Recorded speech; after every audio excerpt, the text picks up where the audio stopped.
प्रिय विद्यार्थी, आपका जो ऑनलाइन क्लास चल रहा है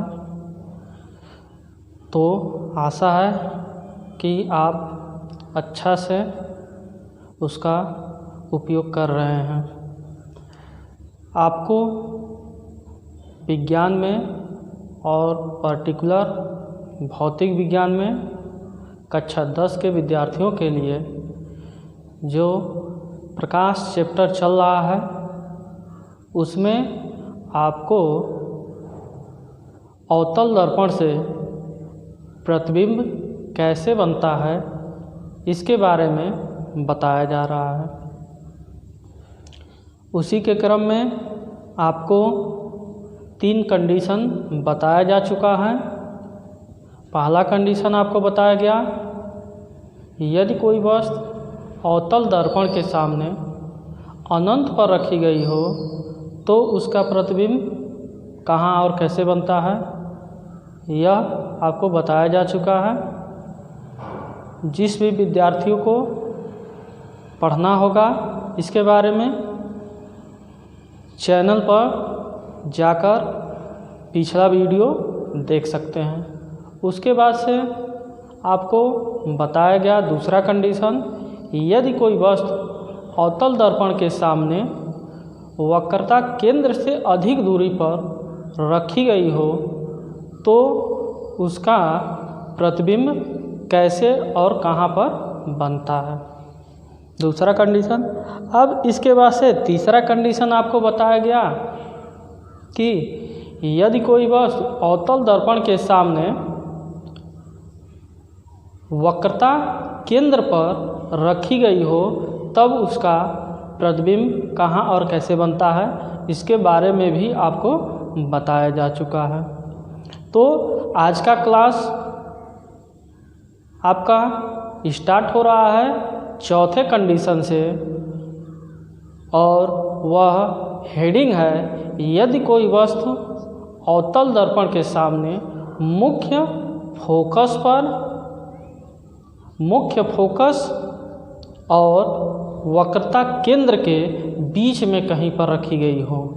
यानी आपका हेडिंग है, यदि कोई वस्तु अवतल दर्पण के सामने मुख्य फोकस और वक्रता केंद्र के बीच में कहीं पर रखी गई हो तो उसका प्रतिबिंब कहाँ और कैसे बनता है, आज हम इसके बारे में चर्चा करेंगे।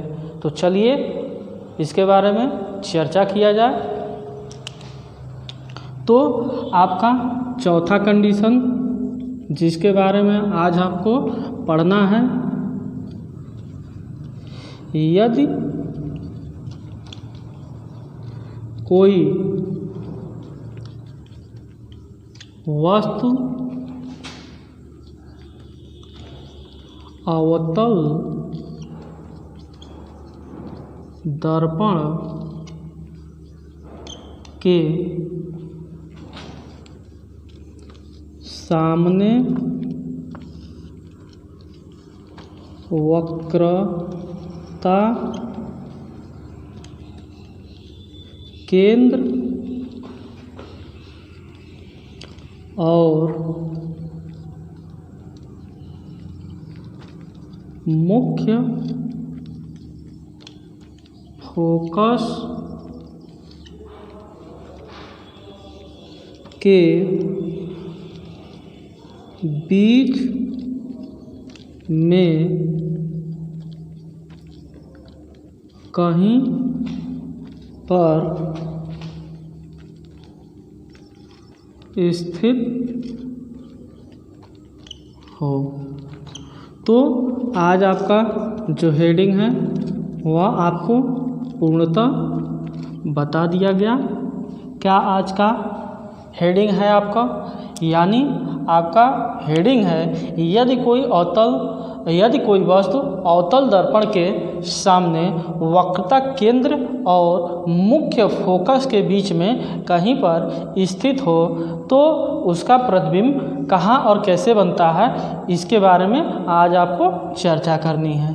तो इस स्थिति में आपको पहले वाले वीडियो में भी बताया गया है कि आपको 4 हेडिंग मेंशन करना है। तो चलिए चारों हेडिंग को बताया जाए इसमें। तो आपका पहला हेडिंग स्टार्ट करते हैं। पहला हेडिंग होता है प्रतिबिंब की स्थिति। प्रतिबिंब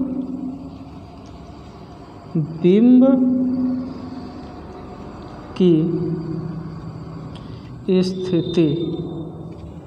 तो प्रतिबिंब की स्थिति में आपको सबसे पहले तो चित्र यानी किरण आरेख के माध्यम से आपको चित्र बनाना है। तो सबसे पहले चलिए चित्र बनाया जाए। तो चित्र आपका यहाँ पर बनाया जाए। देखिए चित्र कैसे बनेगा।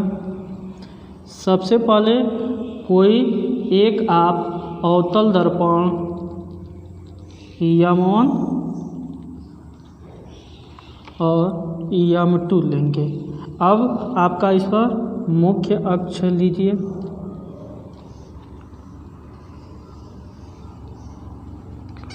मुख्य अक्ष हो गया, यह आपका ध्रुव हो गया, यह फोकस हो गया और यह वक्रता केंद्र C हो गया। अब आपको वस्तु को कहाँ पर रखना है? तो वक्रता केंद्र और मुख्य फोकस के बीच में कहीं पर आपको रखना है। तो वस्तु को रखिए। चलिए तो मान लीजिए हमारा वस्तु यहाँ पर रखा गया है।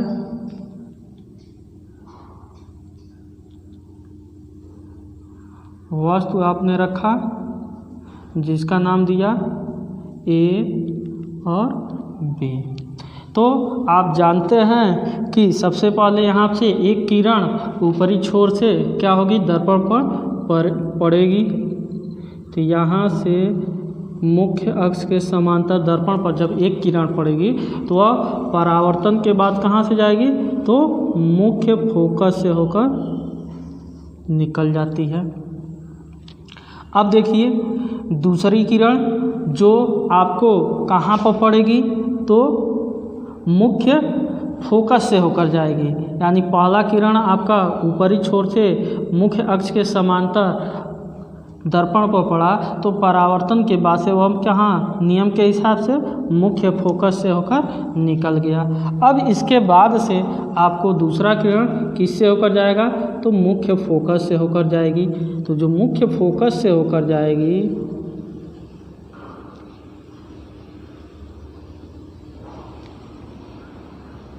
थोड़ा सा चित्र आपका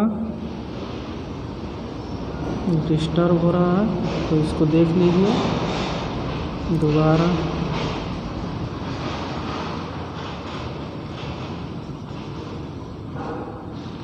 अब देखिए तो जब किरणें मुख्य फोकस से होकर दर्पण पर पड़ती है तो परावर्तन के बाद से कहाँ पर मिलेंगे? परावर्तन के बाद से क्या होता है? तो मुख्य अक्ष के समांतर वह निकल जाती है। तो मुख्य अक्ष के समांतर या किरण निकल गई। अब देखिए यहाँ पर एक किरण मिल रही है। तो यहाँ पर किरण मिल रही है तो इसको मुख्य अक्ष पर लंब यहाँ डालिए। तो यहाँ से मुख्य अक्ष पर लंब डालेंगे तो देखिए आपका यह वक्रता केंद्र C हो गया। यह आपका प्रतिबिंब प्राप्त होगा। अब इसका नाम क्या हो जाएगा? तो A डैश B डैश। आपका यह A डैश हो जाएगा और यह B डैश हो गया आपका। तो आपका प्रतिबिंब की स्थिति में फिगर आपका यही है।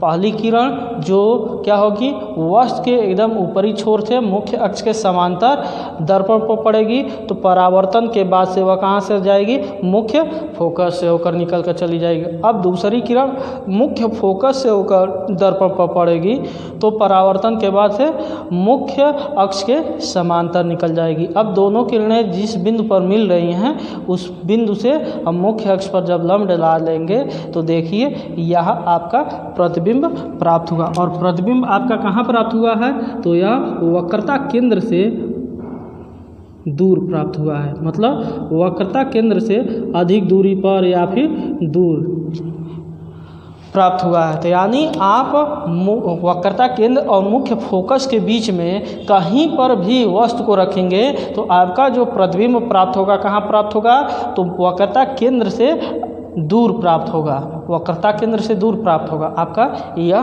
प्रतिबिंब। तो इसमें पहले कंडीशन में आपको क्या बताना है, तो इसमें आपको लिखना है यदि कोई वस्तु अवतल दर्पण के सामने वक्रता केंद्र और मुख्य फोकस के बीच में कहीं पर स्थित हो तो उसके प्रतिबिंब की स्थिति क्या होगी, वक्रता केंद्र से दूर होती है। यानी इसमें आप परिभाषा के तौर पर या फिर इस हेडिंग को कैसे मेंशन करेंगे, तो इस हेडिंग में आपको लिखना है, एक बार और देख लीजिए, इसमें लिखेंगे यदि कोई वस्तु अवतल दर्पण के सामने वक्रता केंद्र और मुख्य फोकस के बीच में कहीं पर रखी गई हो तो उसके प्रतिबिंब की स्थिति वक्रता केंद्र से कहाँ होती है, दूरी पर, यानी वक्रता केंद्र से दूर प्राप्त होता है। अब अधिक दूरी पर भी हो सकता है या फिर वक्रता केंद्र से थोड़ा सा हट कर भी, लेकिन अब यह वस्तु को रखने के ऊपर है, अब इसके बीच में कहाँ पर आप रख रहे हैं उस हिसाब से आपका प्रतिबिंब प्राप्त होगा। अब आपका दूसरा इसमें हेडिंग आता है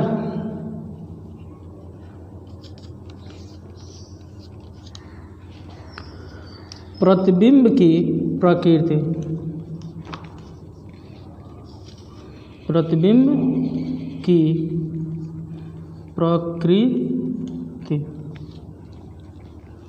दूसरा हेडिंग आपका हो गया प्रतिबिंब की प्रकृति।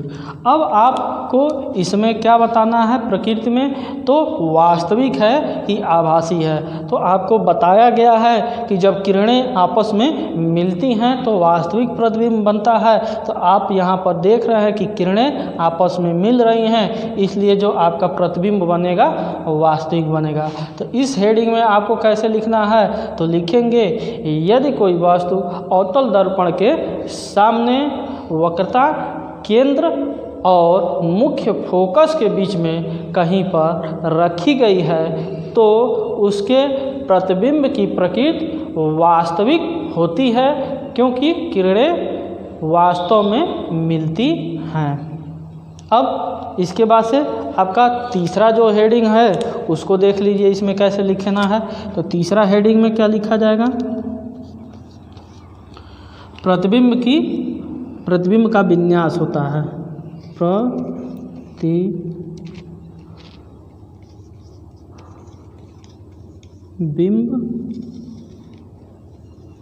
का विन्यास। तो प्रतिबिंब का विन्यास में क्या बताया जाता है, तो प्रतिबिंब के विन्यास में आपको बताना रहता है कि जो वस्तु है उसका प्रतिबिंब सीधा बन रहा है कि उल्टा बन रहा है। तो आप देख रहे हैं कि जो वस्तु का प्रतिबिंब बन रहा है वह क्या हो रहा है, उल्टा प्राप्त हो रहा है। तो इसमें आपको क्या लिखना है, तो वही चीज़ लिखेंगे यदि कोई वस्तु अवतल दर्पण के सामने वक्रता केंद्र और मुख्य फोकस के बीच में कहीं पर रखी गई हो तो उसके प्रतिबिंब का विन्यास क्या होता है, उल्टा प्राप्त होता है। यानी उसके प्रतिबिंब का विन्यास उल्टा प्राप्त होता है। अब अगला हेडिंग इसमें आपका क्या आता है, चौथा। तो चौथा आकार आता है, किसका, तो प्रतिबिंब का आकार आता है।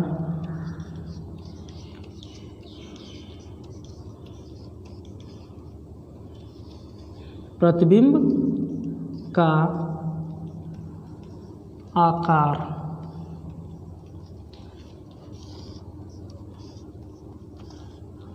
तो प्रतिबिंब का आकार मतलब वस्तु से बड़ा है कि वस्तु से छोटा है या फिर वस्तु से बराबर है प्रतिबिंब, यह आपको बताना है। तो आप देख रहे हैं कि जो वस्तु है यहाँ पर है और इसका प्रतिबिंब यहाँ पर है। तो आप देख रहे हैं कि जो प्रतिबिंब प्राप्त हो रहा है वस्तु से बड़ा प्राप्त हो रहा है। किरण आरेख में आपको दिख भी रहा है कि जो आपका प्रतिबिंब प्राप्त हो रहा है वह क्या रहा है, वस्तु से बड़ा प्राप्त हो रहा है। तो आप इसमें कैसे लिखेंगे, तो लिखेंगे यदि कोई वस्तु अवतल दर्पण के सामने वक्रता केंद्र और मुख्य फोकस के बीच में कहीं पर रखा गया है तो उसके प्रतिबिंब का जो आकार होता है वह वस्तु से बड़ा प्राप्त होता है। तो आपका यह चौथा कंडीशन था। इसके पहले 3 कंडीशन आपको बताए जा चुके हैं। जिनको भी अगर इन तीनों कंडीशनों के विषय में नहीं मालूम है वह पिछले वाले वीडियो में आप जाकर उसको पढ़ सकते हैं। इसके पहले आपको पूरा का पूरा विधिवत बताया जा चुका है। अब आपको क्या जानना था चौथे हेडिंग के बारे में, तो चौथे हेडिंग के बारे में आज आपको बता दिया गया। अब नेक्स्ट वीडियो में आपको 5वें कंडीशन के बारे में बताया जाएगा और वह कंडीशन अभी बता दे रहे हैं क्या है। तो उसका हेडिंग आपको रहेगा यदि कोई वस्तु अवतल दर्पण के सामने मुख्य फोकस पर रखी गई है तो उसका प्रतिबिंब कहाँ और कैसे प्राप्त होगा। किताब के माध्यम से आप पढ़ भी सकते हैं या फिर अगले वीडियो में बताया जाएगा उससे भी आप पढ़ सकते हैं। इसके पहले जो भी आपको बताया जा चुका है किताब से और वीडियो दोनों के माध्यम से आप उसको विधिवत तैयार कर लीजिए। नेक्स्ट वीडियो में 5वें कंडीशन के बारे में बताया जाएगा। तब तक आप घर में रहकर सुरक्षित रहिए। धन्यवाद।